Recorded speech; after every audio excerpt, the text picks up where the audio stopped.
இங்க இருக்கக்கூடிய ஒவ்வொரு மனுஷனுடைய கடனையும் கடவுள் ஆசீர்வதிக்க போகிறார். இந்த கடனால நீங்க பட்ட காயம் கொஞ்சம் நஞ்சம் இல்லை. எத்தனையோ பேர் தற்கொலைக்கும் முயற்சி பண்ணியிருக்கீங்க. ஏன் தடுத்தாரு தெரியுமா? அவருடைய குழந்தை இந்த மாதிரி கஷ்டத்துல இந்த உலகத்தை விட்டு போயிடக்கூடாது. அவருடைய குழந்தை யாருக்கும் எந்த விதமான ஒரு தப்பான பெயரை சுமந்துக்கிட்டு இந்த உலகத்தை விட்டு போயிடக்கூடாது. என் குழந்தைகளுக்கு ஏற்பட்ட கடனை அவர்கள் மூலமாகவே நான் அடைப்பேன், அடைத்தே தீருவேன். இது சாயப்பா சொல்லக்கூடிய ஒரு சத்தியம், ஒரு சபதம். ஒரு நொடி பொழுதும் உங்க வாழ்க்கையில ஏதாவது ஒரு மாற்றங்கள் ஏற்படாதா? இந்த கடனை தீர்க்க முடியாதா? என்னுடைய மகனுக்கு இவ்வளவு கடன் இருக்கு, என் கணவருக்கு இவ்வளவு கடன் இருக்கு, என்னோட அப்பாவுக்கு இவ்வளவு கடன் இருக்கு, எல்லா விஷயங்களும் இருக்கு, இல்லைன்னு சொல்லவே இல்லை. ஆனா நிச்சயமா உங்களால கூட நீங்க நினைக்கிற நினைப்பின் மூலமாக கூட இந்த கடனை நிச்சயமாக தீர்க்க முடியும். என்ன சொல்லணும்னா, இந்த ஒரு விஷயத்தை மட்டும் சாயப்பா முன்னாடி ஒரு சில ரூபா நோட்டுகளை வச்சு நீங்க செய்யுங்க. ஆனா அந்த ரூபா நோட்டுகள் எப்படிப்பட்டதா இருக்கணும் அப்படின்றதையும் இந்த பதிவில் சொல்லியிருக்கோம். ஒரு ரூபா நோட்டை அவர் ஆசீர்வதிச்சிட்டார் அப்படின்னா உங்களுடைய கடன்கள் வித்தின் இயர்ல சால்வ் ஆகுது. நீங்க பல பேருக்கு உதவிகள் செய்யக்கூடிய மனிதரா வாழதான் போறீங்க, ஒரு சாதனை படைக்க தான் போறீங்க. நிச்சயமா இது உங்களுக்கான ஒரு பதிவுன்றதை மட்டும் மறந்துடாதீங்க. கடவுளுடைய ஆசீர்வாதம் உங்களுக்கு என்னைக்கும் எப்பையும் இருக்கும். பதிவுகளை தொடர்ந்து கவனிங்க.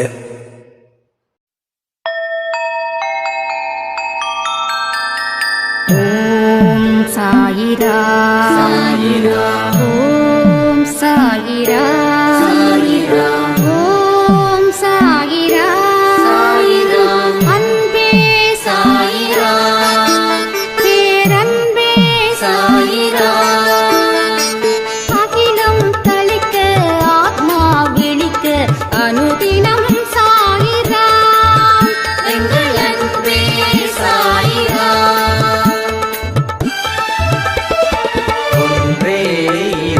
ஒன்றே பூமிக்கென்றும் சாயிரா, சரணம் சாயிரா, நன்றே செய்து வாழ்வோம், நாம் ஒன்றே செய்து வாழ்வோம், அன்பே சாயிரா.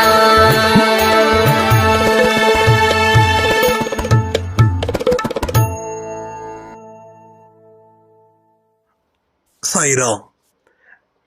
என் உயிரின் உயிரானவர்களே, இன்னைக்கு காலையில கொடுத்த ஒரு முக்கியமான பதிவில் 1ஆம் தேதி அன்னைக்கு சாப்பாடு வைக்கலையே, ஏன் இப்படி பண்றீங்க அப்படின்னு கேள்விகள் கேட்டிருந்தோம். அதில் நிறைய பேர் நாங்கள் ரெகுலராக சாப்பாடு வச்சுட்டு தான் இருக்கோம் அப்படின்னு சொல்லியிருந்தாங்க. ரொம்ப சந்தோஷம். ஏன்னா கடவுள் நம்மளை கண்காணிட்டு இருக்கிறாரு, நம்ம செய்யக்கூடிய விஷயங்களை ஆசீர்வதிச்சுக்கிட்டு இருக்காரு. ஒரு ஆசீர்வாதமும் நமக்கு இப்போ ரொம்ப ரொம்ப தேவைப்படுது. அதனாலதான் சில விஷயங்களை நம்ம தொடர்ந்து சொல்லிக்கிட்டே இருக்கோம். இதுல நிறைய பேர் எனக்கு ஒரு 5 பேர் 6 பேர் ஐ திங்க் ஒரு 100 ரூபாய் 200 ரூபாய் அனுப்புறீங்க.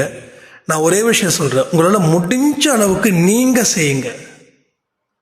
அது நீங்க ஒருத்தவங்களுக்கு சாப்பாடு வாங்கி கொடுக்கும்போது அவங்களுடைய கண்களில் பார்க்கும்போது கடவுள் அங்க காட்சியளிப்பா. நல்லா புரிஞ்சுக்கணும். அதுக்கு தான் உங்களுடைய கைகளாலேயே நீங்க செய்யுங்க அப்படின்னு நான் சொல்றேன்.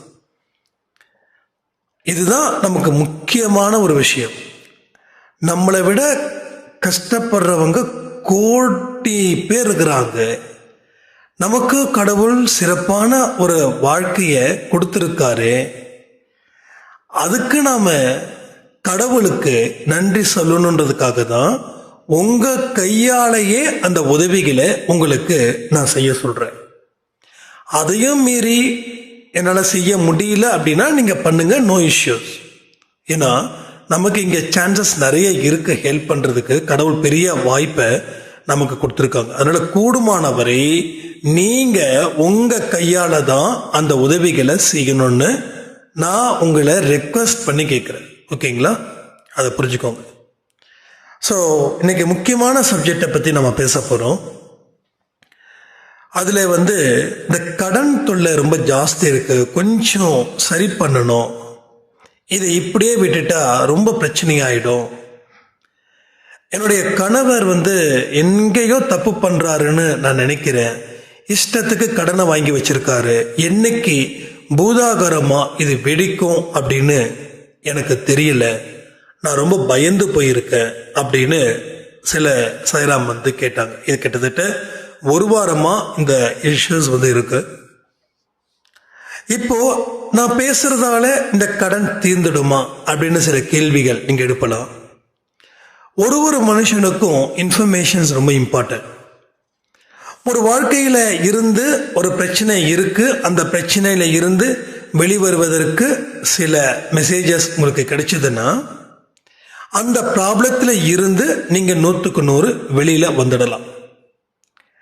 அப்போ நான் பேசுறதால மட்டும் இல்லை, நான் பேசுறத நீங்க தொடர்ந்து அதை யோசிச்சு எந்தெந்த விஷயத்தை எல்லாம் செயல்படுத்த முடியுமோ அத்தனையும் செயல்படுத்தி வாழும்போது உங்களுடைய பிரச்சனைகள் அப்படின்றது 100க்கு 100 தீர்ந்துடும். ஸோ இந்த இடத்துல தான் நம்ம சரியான ஒரு விஷயத்தை கையில் எடுக்கணும். அப்போ இந்த விஷயம் பொறுத்த வரைக்கும் இன்னைக்கு ஒரு பெட்டரான ஒரு செய்தி உங்களுக்கு கிடைக்க போகுது. கடன் முதல்ல ஒவ்வொரு மனுஷனுடைய கர்மாக்களும் ஒன்று நோய்கள் மூலமா இல்லை கடன்கள் மூலமா தான் தீர்க்கப்படும். நம்ம வாழ்க்கையில சந்தோஷம் எங்க நிக்குது, எங்க துக்கம் நிக்குது, துக்கம் நின்றுகிட்டே இருக்குதா, அந்த துக்கத்தை மறுபடியும் ஓட்டி விட முடியுமா, இதெல்லாம் கர்மாக்களுடைய தாக்கத்தை அடிப்படையாக கொண்டுதான் இங்க நடக்குது. முதல்ல இந்த விஷயத்தை நீங்க ரொம்ப தெளிவா புரிஞ்சுக்கணும். எனக்கு கடன் இருக்குது அப்படின்னா நம்ம வாழ்ந்த வாழ்க்கை சரியில்லைன்னு அர்த்தம் ஆகுது, அது இல்லைன்னு சொல்லவே இல்லை. பட் அதை தாண்டின சில விஷயங்களை நம்ம செய்யாம இருக்கிறதால அது மலை போல நிக்குது இந்த கடன்கள். கர்மாவை காரணம் காட்டி சில பேர் என்ன பண்றாங்க, ஒரு சந்தோஷமான மனநிலையில வாழ்ந்துடுறாங்க. விதி அப்படின்றதையும் ஒரு பேச்சுக்கு வைக்கிறாங்க, அதுதான் வாழ்க்கை அப்படின்னும் முடிவு பண்ணிடுறாங்க. இங்க பல விஷயங்கள் மனுஷன் நினைக்கிறது சரின்னு நினைக்கிறான், அந்த இடத்துல மனுஷன் முட்டாளா நிக்கிறான். வாழ்க்கையை தோத்ததுக்கு அப்புறம்தான் மனுஷன் எவ்வளவு பெரிய ஒரு விஷயத்த அவன் தப்பா புரிஞ்சுக்கிட்டான் அப்படின்னு புரியுது. இப்போ உங்களுக்கு எவ்வளவு பெரிய கடன்கள் இருக்குதுன்றத கமெண்ட் செக்ஷன்ல கமெண்ட் பண்ணுங்க, பார்த்துடுவோம். நிச்சயமா சொல்றேன், சில வழிகளை நான் சொல்ல போறேன், அந்த வழிகளை மட்டும் ஃபாலோ பண்ணுங்க, பயப்படாதீங்க. பயம்தான் ஒரு மனுஷனுடைய வாழ்க்கையை ஒட்டு மொத்தமா கெடுக்குது. எண்ணங்கள் தான் பயத்தை ஏற்படுத்துது. அப்ப அந்த எண்ணங்களை நாம கொஞ்சம் சரி பண்ணணும். இன்னைக்கு காலையில கொடுத்த பதிவுல கூட நம்ம ரொம்ப தெளிவா சொல்லியிருக்கோம், எண்ணங்களை ஃபில்டர் பண்ணுங்க. ஸோ எண்ணங்களை சுத்தப்படுத்தும் போது மனசுல என்ன பொறுக்கும், நம்பிக்கை பொறுக்கும், தைரியம் பொறுக்கும். எவ்வளவு பெரிய சவால்கள் இருந்தாலும் அதை எதிர்கொள்ளக்கூடிய ஒரு மிகப்பெரிய துணிச்சலும் அது கிடைக்கும். துணிச்சல் இது வாழ்க்கைய ஒரு வெளிச்சத்தை கொடுக்கும். உங்க வந்திருக்கக்கூடிய கடன் ஜஸ்ட் 1 லட்சம் இருக்கட்டும், இல்லை 1,00,00,000 கூட இருக்கட்டும். நான் இந்த 1000 ரூபாய் 2000 ரூபாய் கடன் ஆச்சுன்னு பேசல. உங்களுக்கு 1,00,00,000 ரூபாய் கூட கடன் இருக்கட்டும். இந்த 1,00,00,000 கூட நம்மால திருப்பி செலுத்த முடியும். இது எத்தனை நாள் ஆகும் அப்படின்ற கேள்விகள் உங்களுக்குள்ள ரைஸ் ஆகும். எனக்கு கேள்விகள் ஏன் கடன் ஆச்சுன்னு கேள்வி கேட்டால் பதில் சொல்ல மாட்டோம். எத்தனை நாள்ல இந்த கடன் முடியும் அதை சொல்லுங்க அப்படின்னு. நீங்க எத்தனை நாளுக்குள்ள நீங்க தயாராகுங்களோ அதுல இருந்து அதிகபட்சமா 1 வருஷம், ஜஸ்ட் ஒன்லி 1 year. இந்த 1 வருஷத்துல உங்க கடன் 1,00,00,000 கூட நீங்க அடைக்க முடியும். எத்தனை பேர் நம்புறீங்க? இந்த நம்பிக்கை தான் எனக்கு இப்ப தேவைப்படுது. இந்த நம்பிக்கை இருந்தாதான் அந்த 1,00,00,000 1 வருஷத்துல தீர்க்க முடியும். லைஃப்ல நாம நம்மளை நம்புறோமோ இல்லையோ, நம்மள சில பேர் நம்புறாங்க தெரியுமா உங்களுக்கு? நல்லா யோசிச்சு பாருங்க, எத்தனை பேர் உங்களை நம்புறாங்க அப்படின்னு. கடன் கொடுத்தவன் உங்களை நம்புறான். கடன் கொடுத்துறவன் கண்டிப்பா இவன் எப்படியாவது கொடுத்துருவான் அப்படின்னு நம்புறான். ஆனால் கடன் வாங்கின நாம நம்ப மறுக்கிறோம். எப்படிடா கொடுக்க முடியும்? கொடுக்கலன்னா என்ன ஆகும்? கொடுக்கலன்னா என் வீட்டுக்கு முன்னாடி நிற்பானே, என்னோட மனைவியை, என்னோட குழந்தைங்களை, என்னுடைய சகோதரிகளை ரொம்ப கேவலமா அருவருப்பா பேசுவானே, இதுல இருந்து நான் எப்படி மீள முடியும்? வாழ்க்கைன்றது நினைச்சா பயமா இருக்கு, கிடுகிடுன்னு இருக்குது. எங்கேயாவது கிணறு இருக்குதா, அந்த கிணத்துக்குள்ள போய் சாவலான்னு பார்த்தா ஊர்ல இருக்கிற அத்தனை கிணறையும் மூடிட்டாங்க. வேற என்னென்ன வழியெல்லாம் இருக்குது, கூகுளில் போய் சர்ச் பண்ணா எல்லாமே பயமா இருக்கு. ரயில்வே ட்ராக்ல போலாமா? அது ரொம்ப கஷ்டம். வாழவும் முடியல, சாவவும் முடியல. என்னடா வாழ்க்கை அப்படின்னு நினைச்சு நம்ம என்ன பண்றோம்? மேலும் மேலும் ஒரு பயத்தை ஏற்படுத்துறோம். ஒரு பயமும் டன் கணக்கில் சுமைகளை ஏற்படுத்துது, டன் கணக்கில். ரைட்? அப்போ ஒரு மனுஷனுடைய வாழ்க்கையிலையும் எவ்வளவு பெரிய கஷ்டத்தை அவன் சுமக்கிறான். ஏன் சுமக்கிறான் தெரியுமா? அந்த கஷ்டம் அவன் வாழ்க்கைய புரட்டி போடுது. கஷ்டத்தை தன்னோட பாக்கெட்லேயே வச்சுக்கணும்னு நினைக்கிறான். அதை இறக்கி விட்டா அது ஏதோ வேலை பார்த்துடும் சொல்லி பயப்படுறான். நிறைய பேர் அப்படிதான். அப்ப கஷ்டத்தை கடவுள்கிட்ட ஒப்படைச்சிட்டு வாழ்க்கையை வாழுங்கப்பானா எப்படிப்பா கடவுள் காப்பாற்றுவாரா? கடவுள் காப்பாற்றுவாரா? நேரடியா சாய்ப்பா வந்துருவாரா? இப்ப சொல்லுங்க, நேரடியா சாய்ப்பா என்னுடைய கடனை அடைக்க முடியும் அப்படின்னா நான் அவரை என்னுடைய தெய்வமா ஏத்துக்கிறேன் அப்படின்னு சொல்லி ஆர்கியூமெண்ட் பண்ணக்கூடிய மனுஷங்களும் இங்க நிறைய இருக்கா. அதாவது இவர் வாங்கின காசுக்கு, இவர் வாங்கின கடனுக்கு கடவுள் அதை ஏத்துக்கிட்டு அந்த கடனை கொடுத்துடணுமா? அப்ப கடவுள்கிட்ட கேட்டா நம்ம கடன் வாங்கணும், இன்னொரு கடன் அடைக்க இன்னொரு கடனை வாங்கணும், அது கடவுள்கிட்ட கேட்டிருப்போம். ஆனா முதல் கடன் எப்படி வந்தது? எங்கேருந்து வந்தது? ஏன் வந்தது? எதுக்கு வந்தது? எதுக்கு உண்டான சூழ்நிலை, காரணம்? அப்ப அதை வாங்காம இருந்திருந்தா உயிர் போயிருக்குமா?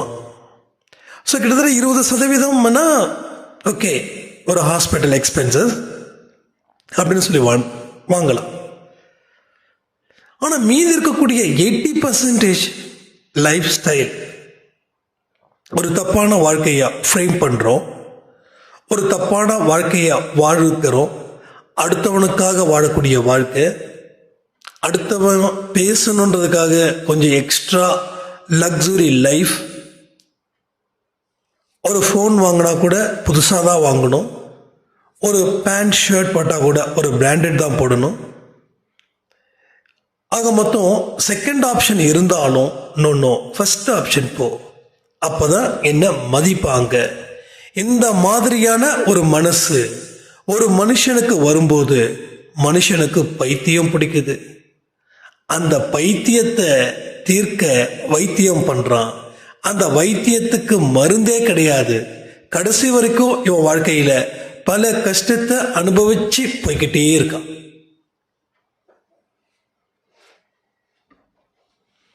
அப்போ இந்த கடனை ரெடியூஸ் பண்ணணும். ஃபர்ஸ்ட் திங், எஸ், இது ரெடியூஸ் பண்ணா வாழ்க்கையில சந்தோஷமா இருப்பீங்களா? எஸ், கண்டிப்பா. அப்ப இதற்கு உண்டான வழிகள், கடனை அடைக்கணும். கடனை எப்படி அடைக்க முடியும்? வருமானம். வருமானத்துக்கு என்ன பண்ணணும்? தொழில். தொழிலை எப்படி செய்யணும்? இதுக்கு முன்னாடி எப்படி செஞ்சோமோ அப்படி செய்யக்கூடாது. ஏன்னா எதை செய்யணும் எதை செய்யக்கூடாதுன்னு உங்களோட பாஸ்ட் லைஃப் முடிவு பண்ணியிருக்கு. பாஸ்ட் லைஃப் ஒவ்வொரு மனுஷனுக்கும் ரொம்ப ரோல் மாடல்.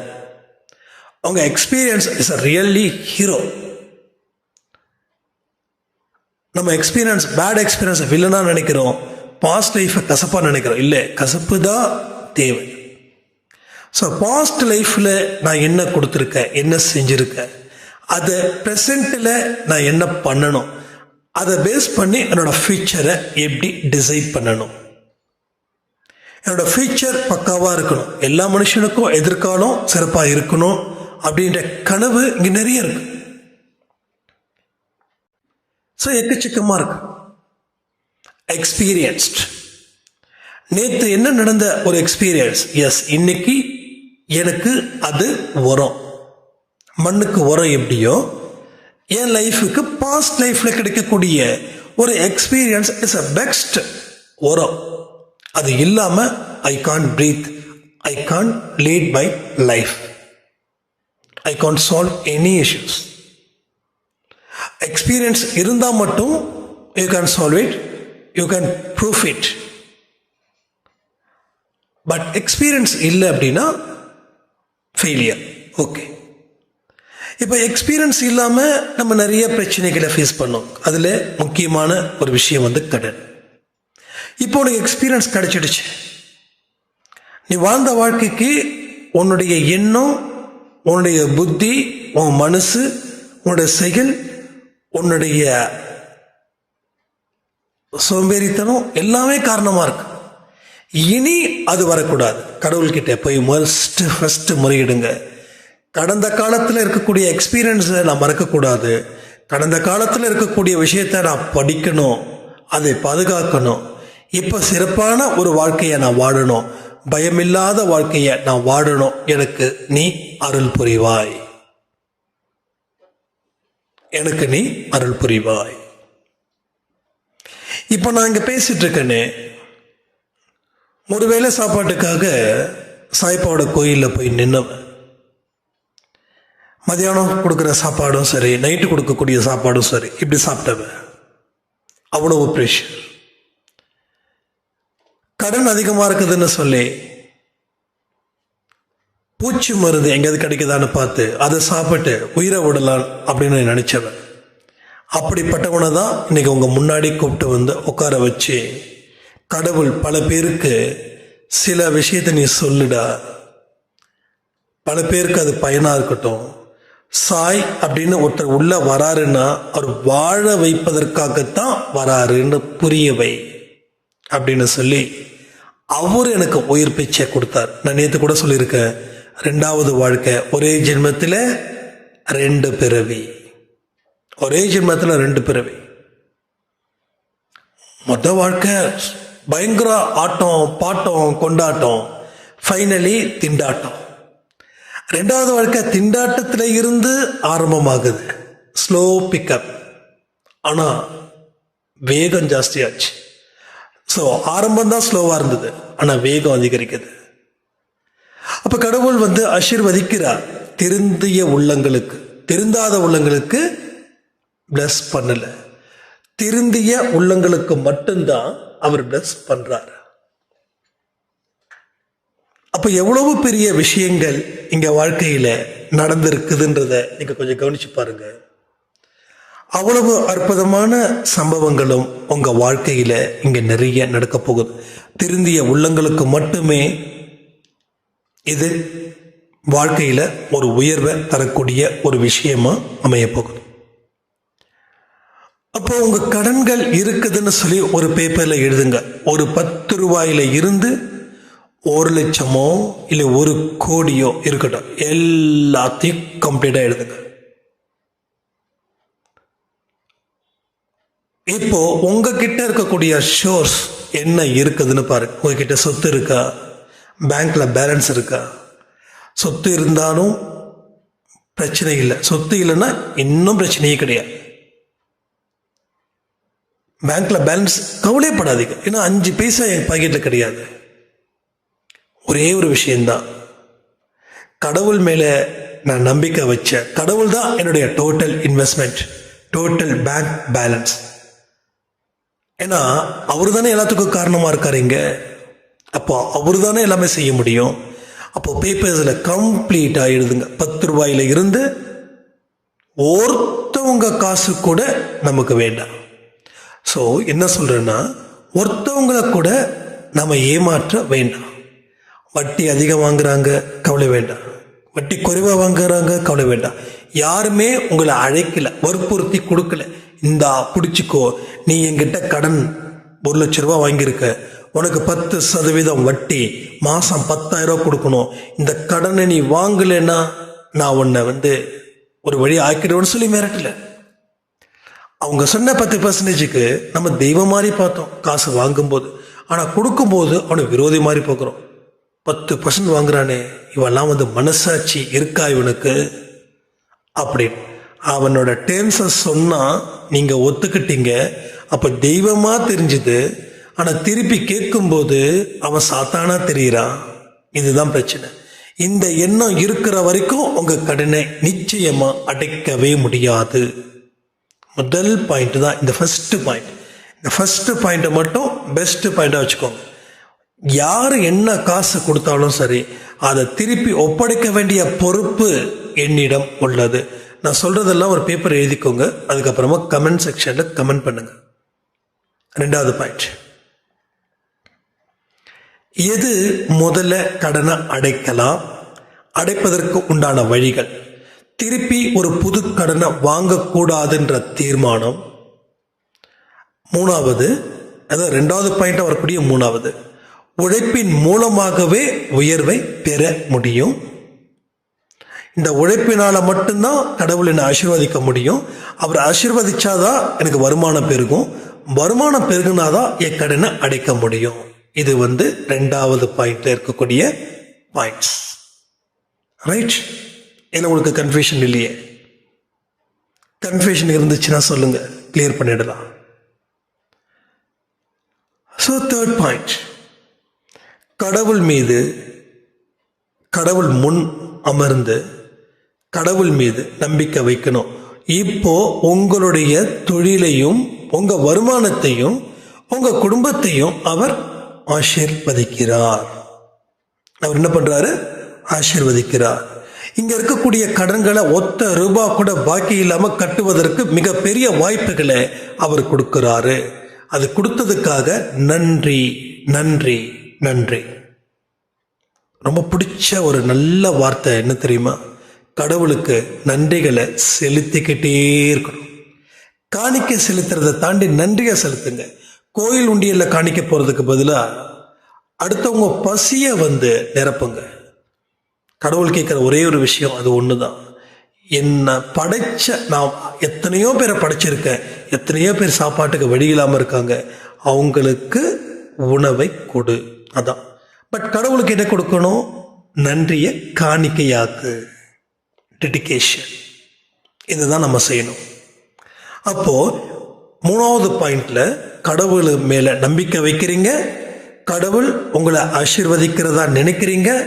உங்க கைகளையும் உங்க வருமானத்தையும் உங்க தொழிலையும் உங்க அறிவையும் உங்க புத்தியையும் உங்க மனசையும் உங்க எண்ணங்களையும் அவர் தொடர்ந்து ஆசீர்வதிக்கிறார். அப்படி ஆசீர்வதிக்கப்பட்டதற்காக நன்றி அப்படின்னு சொல்லி சாய்ப்பாக்கிட்டு வணங்குங்க. ஸோ இந்த 3 விஷயம் உங்களுக்குள்ள நடக்கிறது. இப்ப வரக்கூடிய விஷயம்தான். இதுதான் பல பேர் பயந்து ஒதுங்கி நிக்கிறது. ரைட்டா? ரொம்ப ரொம்ப இம்பார்ட்டன்ட். 4வது பாயிண்ட், உங்களுக்கு கடனை கொடுத்துருக்காங்கல்ல, அவங்க குடும்பத்துக்காக ப்ரே பண்ணுங்க.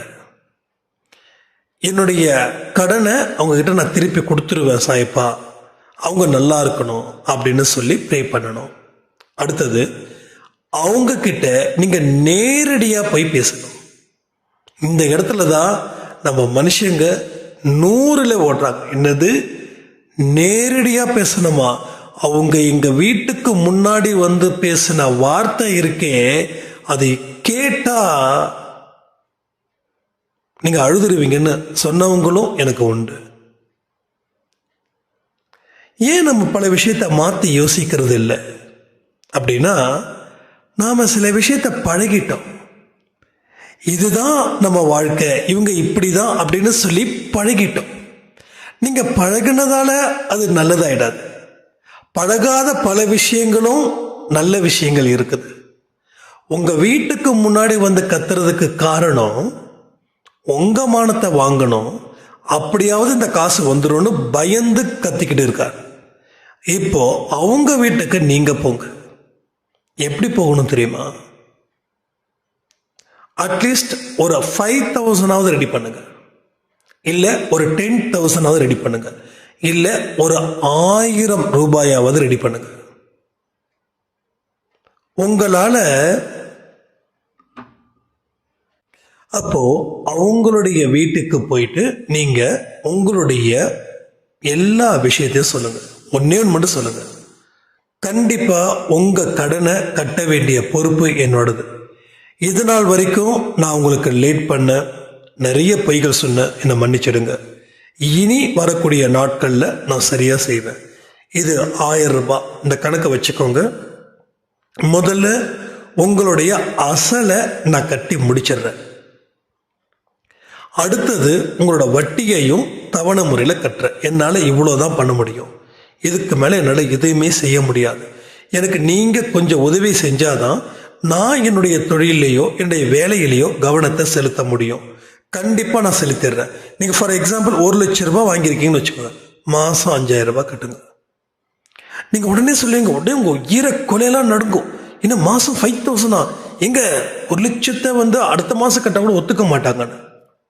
இவ்வளோதான் முடியும்னு சொல்லுங்க. அதுக்கு தான் அவங்க வீட்டில் பேச சொல்கிறேன். ரெண்டாவது, கூட 2 பேரை கூட்டுட்டு போங்க. உங்கள் வெல்விஷர்ஸ் யாராவது இருந்தாங்கன்னா 2 பேரை கூட்டுட்டு போங்க.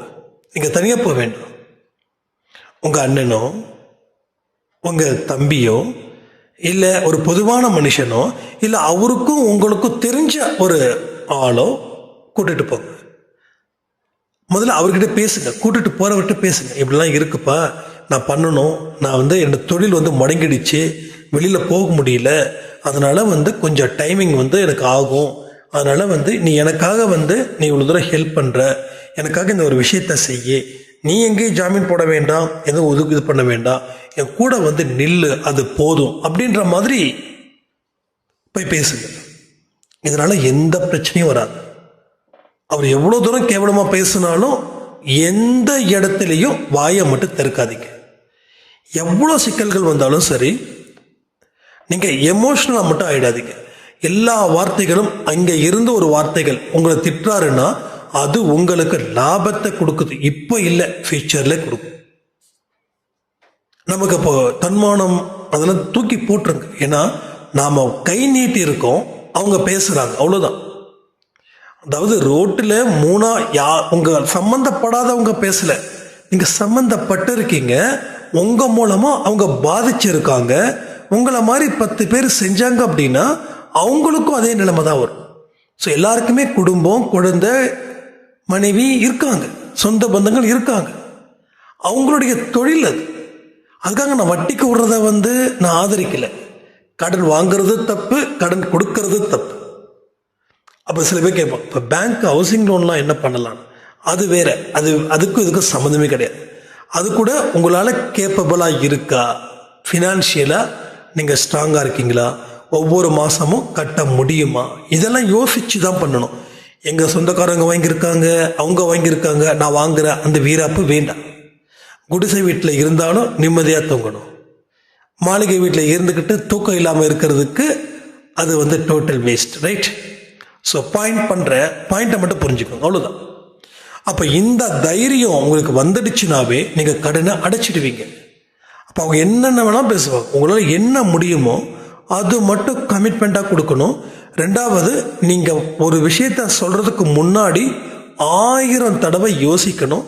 அது முடியுமான்னு செய்யணும். முடியக்கூடிய விஷயத்த மட்டும்தான் பேசணும். எங்கே இடத்துல இருந்தாலும் 20ஆம் தேதி அன்னைக்கு நான் 5000 ரூபா கொடுக்குறேன் அப்படின்னா அந்த 19ஆம் தேதி அன்னைக்கு நீங்கள் 5000 ரூபா கொடுத்துடணும். இப்போ முதல் நம்பிக்கை உங்ககிட்ட வரும். அந்த 5000 கொடுக்குற வரைக்கும் உங்களுக்கு எந்த இடத்துலையும் அவர் நம்ப மாட்டார். ஆனால் கொடுக்க ஆரம்பிச்சிட்டிங்கன்னா உங்களை நம்ப ஆரம்பிச்சிடுவார். இப்போ ஒவ்வொரு மாதமும் 5000 கொடுத்து பாருங்க, உங்கள் கடன் சீக்கிரமாக அடைஞ்சிடும். அவருக்கு உங்கள் மேலே நம்பிக்கை வரும். இப்போ அவருக்கு உங்கள் மேலே அவநம்பிக்கை ஜாஸ்தியாக இருக்குது.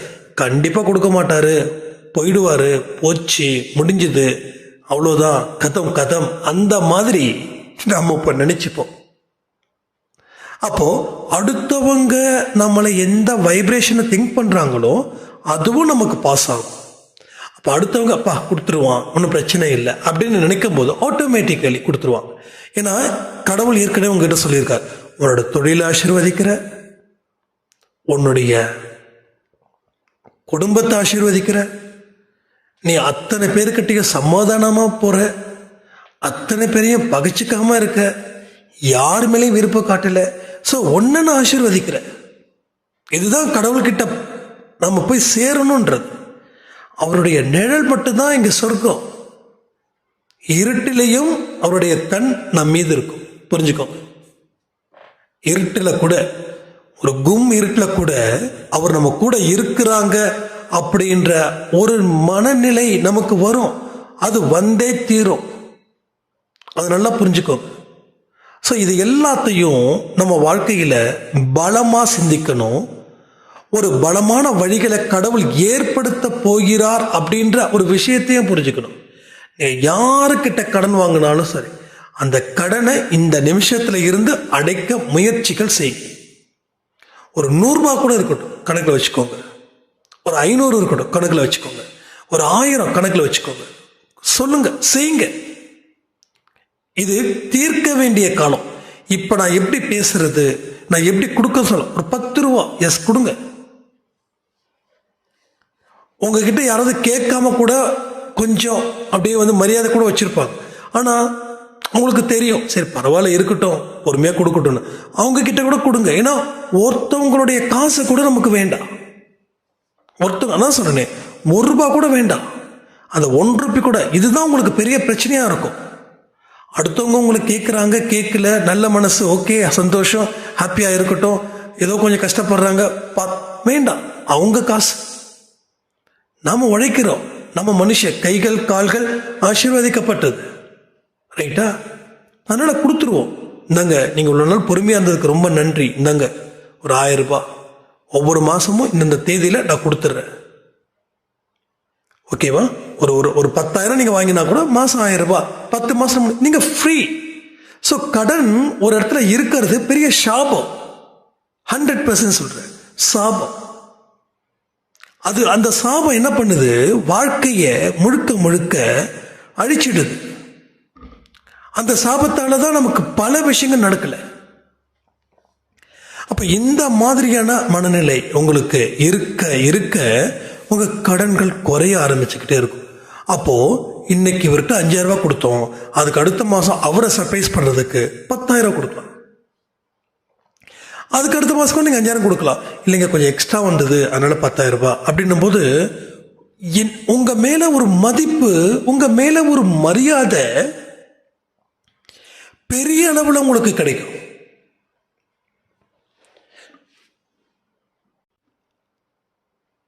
இதுவரைக்கும் உங்களை பார்த்துக்கிட்டு இருந்தவர் வேற, இப்ப பார்த்துக்கிட்டு இருக்கிறவர் வேற, ஆனா ஒரே மனிதர். இதுவரைக்கும் வேற ஒரு எண்ணத்தின் அடிப்படையில் உங்களை பார்த்தாங்க, இப்போ அதே மனிதர் இன்னொரு எண்ணத்தின் மூலமா பார்க்கிறார். இவெல்லாம் கொடுக்க மாட்டான், இவன்லாம் ரொம்ப ரிஸ்க் அப்படின்னு சொன்னவன் அவருங்களா நல்ல மனுஷங்க, ஆனா பாவம் அவரால் முடியல ஒரு ஸ்டேஜில். அதுக்கப்புறம் ஒரு நேரடியாக இப்படிலாம் சொன்னாரு, அதனால எனக்கு ரொம்ப சந்தோஷமா இருந்தது. இப்போ அத்தனை கடன்களை கட்டிட்டாரு, நல்ல மனுஷங்க அப்படின்னு சொல்லி பாராட்டு. அப்போ ஐயோ அவருக்கு மட்டும் ரொம்ப ரிஸ்க்குங்க, மோசமானவர் அவர் அப்படிதான், அவர் பயங்கரமா ஃப்ராட்தனம் பண்றவர், அவரெல்லாம் நம்பாதீங்க, அவரெல்லாம் யாருமே நம்ப மாட்டாங்க, நீங்க ஏன் நம்புறீங்க, நீங்க ஏன் நம்பி கொடுத்தீங்க அப்படின்ற ஒரு வைப்ரேஷன், ஒரு பேட் வைப்ரேஷன் நமக்குள்ளே வரவே கூடாது. இதுக்காகவா நம்ம அம்மா அப்பா நம்மளை பெற்றாங்க? இதுக்காகவா கடவுள் நம்ம இந்த ஜென்மத்தை கொடுத்தாரு? இதுக்காகவா மனுஷனா பிறந்தாங்க? 5 அறிவு கொண்ட விலங்குகளுக்கே அறிவு இருக்குது. அப்போ 6 அறிவு கொண்ட மனிதனுக்கு எவ்வளோ பெரிய அறிவை கடவுள் கொடுத்துருக்காரு, யோசிக்கிற புத்தியை கொடுத்துருக்காரு. எது நல்லது எது கெட்டதுன்னு பிரித்து பார்க்கக்கூடிய குணத்தை கொடுத்துருக்காரு. உன்னால முடியும் அப்படின்னு என்ன வேணாலும் செய்யலாம். மற்ற 5 அறிவு இருக்கக்கூடிய உயிரினத்துக்கு எங்கேயாவது நடக்குது, இந்த வாய்ப்புகள் இருக்கு. அவ்வை சொன்ன மாதிரி தான், அரிது அரிது மானிடராய் பிறப்பது அரிதுன்னு சொல்லிட்டார். நாம இந்த மனுஷ பிறவியை சரியா பயன்படுத்திக்கல. ரைட்டா? இந்த மனிதன் எனக்கும் ஒரு ஸ்டேஜில் கடவுள் ஏண்டா என்ன மனுஷனா படைச்சாருன்னு தோணுச்சு. கடவுள் எனக்கு முட்டாளா இருந்தார், நான் அறிவாளியா இருந்தேன். இப்போ நான் முட்டாளா இருக்க, கடவுள் அறிவாளியா இருக்கு. கடவுள் அறிவு வச்சுதான் படைச்சிருக்காரு, ஆனா அந்த அறிவை நம்ம பயன்படுத்திக்கல, அதனால நம்ம முட்டாளா மாறும். அதனாலதான் ரோட்ல போறவன் வந்தவெல்லாம் நமக்கு நாட்டாமத்தனை பண்றான். கரெக்டு தானே? நம்ம வயசுல சின்னதா இருக்கிறவங்க கூட நமக்கு புத்திமதி சொல்லுவோம், என்னப்பா இப்படி பண்றீங்க, என்னப்பா இப்படி. நம்ம குழந்தைங்களும் நமக்கு புத்திமதி சொல்லும், என்னப்பா இப்படிலாம் பண்றீங்க அப்படின்னு. அது நம்ம தாங்கிக்க முடியாது. ரோட்ல ஒருத்தர் அடிச்சா கூட தாங்கிக்கலாம், ஆனா நம்ம குழந்தைங்க நம்மளை கேள்வி கேட்டாங்கன்னா தாங்கிக்க முடியாது. ஏன்னா அந்த அளவுக்கு நம்ம மைண்ட்ல அவ்வளோ ஒரு கஷ்டங்கள் இருக்கு. ஸோ இதெல்லாம் யோசிச்சு பாருங்க, இதெல்லாம் தீர்க்கவே முடியாதா? அதாவது கடவுள் ஒரு விஷயத்த சொல்றாரு, ஒரு பிரச்சனை இருக்குதுன்னா அந்த பிரச்சனைக்கு உள்ளேயே அதற்கு உண்டான தீர்வுகளும் வச்சிருக்கின்றார். அதுக்கு உண்டான தீர்வு அந்த ப்ராப்ளத்துக்குள்ளே இருக்கு. அப்ப எங்க தேடுறோமோ அங்க தேடுனா அது கிடைச்சிடும். தேடக்கூடாத இடத்துல தேடிக்கிட்டு இருந்ததுன்னா அது கிடைக்காது. இப்ப ப்ராப்ளம் சால்வ் ஆகாம இருப்பதற்கு காரணமே அதுக்குள்ள தீர்வுகள் இருக்குதுன்றத உணர மாட்டேங்கிறோம். சில பேருக்கு பயம், நான் அதை பத்தியே யோசிக்க மாட்டேன், யோசிச்சா எனக்கு நெகட்டிவிட்டி ஜாஸ்தி வருது, எனக்கு கொஞ்சம் கூட எனக்கு அந்த நம்பிக்கையே வரல அப்படி. நிறைய பேருக்கு அந்த கண்கள் எல்லாமே கூட பொலி விழுந்து காணப்படுது, கண்கள்ல ஒரு உயிரோட்டம் இல்லை. ஸோ எந்த அளவுக்கு நம்ம ஆழமா நம்மால நம்ம பாதிக்கப்பட்டிருக்கோம் பாருங்க. பிறரால நம்ம பாதிக்கப்படவே இல்லை. இப்ப வரைக்கும் நாம பிறரால பாதிக்கப்படவே இல்லை, நாம நம்மளால மட்டும்தான் பாதிக்கப்பட்டு இருக்கிறோம். ஒரு விஷயத்தை முடிவு பண்ணிக்கோங்க, இழப்பதற்கு எதுவும் இல்லை என்னிடம். இந்த ஒரு விஷயம் உங்க வாழ்க்கையில ஒன்று அசுர வளர்ச்சியை கொடுக்கும், இல்ல ஆழமா உங்களை வீழ்ச்சி அடையவும் வைக்கும். ஒரே பாயிண்ட் தான், இழப்பதற்கு ஒன்றும் இல்லை, என் கையில ஒண்ணுமே இல்லை, இனி எல்லாமே இழந்துட்டேன், இனிமே நான் என்ன பெற போறேன் அப்படின்னு நினைக்க கூடாது. எல்லாம் இழந்துட்டேன், ஒரு கை பார்த்துருவோம், வாங்கலாம், பார்த்துடலாம். என்னோட லைஃப்ல நிறைய கண்ணீரோ கதைகள்லாம் இருக்கு.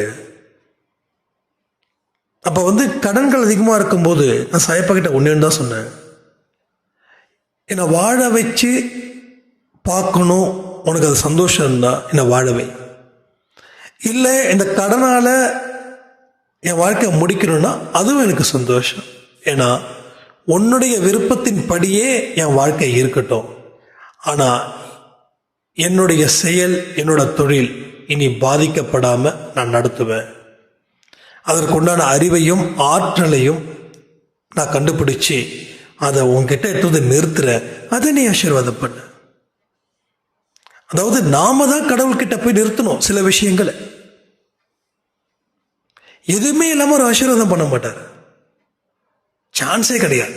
எதுவுமே பண்ணாம ஏதாவது ஒரு துருப்பு இருக்கணும், ஏதாவது ஒரு பிடிப்பு இருக்கணும், ஏதாவது ஒன்று செய்யணும். ஜஸ்ட் ப்ரூஃப் பண்ணுங்க. அதான் நான் சொல்றேனே, ஜஸ்ட் ஒரு 1000 ரூபாய் ரெடி பண்ணுங்க, ஒரு 2000 ரெடி பண்ணுங்க. அந்த 2000 கடவுள்கிட்ட ப்ரே பண்ணுங்க. சாய்ப்பா, இந்த கடனை அடைக்கிறதுக்கு உண்டான சிறப்பான நேரம், இதை நான் ஆசீர்வாதம் பண்ணு.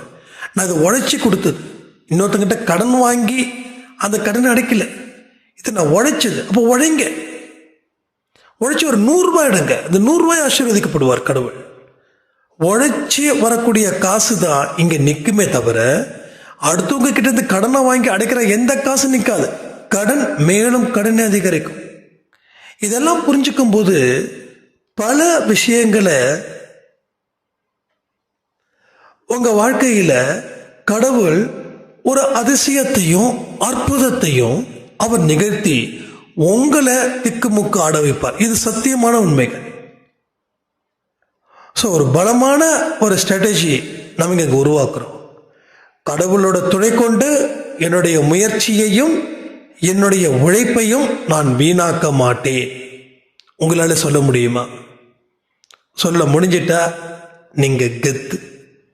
ஸோ ஒரு அழகான, ஒரு அற்புதமான, ஒரு செம்மையான ஒரு வாழ்க்கையை உங்களால் வாழ்ந்து சாதிக்க முடியும்னு சொல்லி, உங்களுடைய அத்தனை பேர்களுடைய கடன்களையும் கடவுள் உங்களுடைய அறிவை கொண்டும் உங்கள் பலத்தை கொண்டும் தீர்ப்பார்ன்ற நம்பிக்கையோட பிரார்த்தனை செஞ்சுக்கிட்டும் இந்த பதிவை நான் முடிக்கிறேன். ஜெய் சாய்ராம்.